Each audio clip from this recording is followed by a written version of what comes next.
ایک گھنا جنگل تھا جس میں ہر طرح کے جانور ہنسی خوشی رہتے تھے۔ ہاتھی راجا جو نیک دل اور دانا تھا برسوں سے اس جنگل کا بادشاہ تھا۔ چیتا، ہرن، خرگوش، بندر، طوطا اور یہاں تک کہ لومڑی بھی اس کے انصاف سے خوش تھے۔ ہر سال ایک دن جنگل کا جشن منایا جاتا جہاں سب جانور مل کر خوشی مناتے اور اپنے مسائل ہاتھی راجا کے سامنے رکھتے۔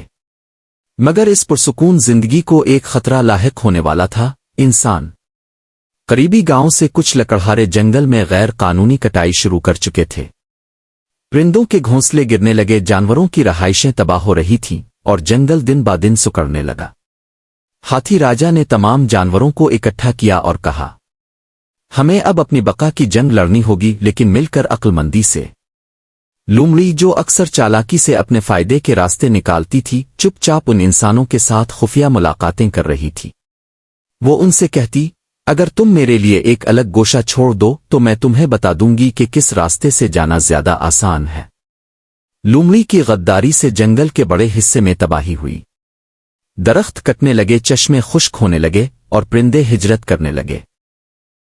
جب ہاتھی راجا کو اس کی خبر ملی تو وہ بے حد دل گرفتہ ہوا۔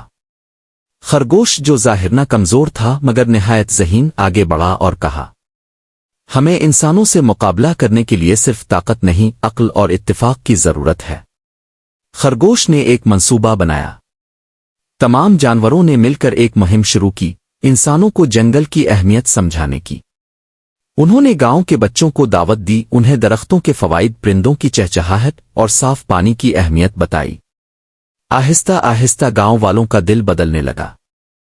ایک دن گاؤں کے بزرگ اور بچے ہاتھی راجا کے سامنے آئے اور کہا، ہم نے تمہارے جنگل کو برباد کرنے میں غلطی کی، اب ہم تمہارے محافظ بننا چاہتے ہیں۔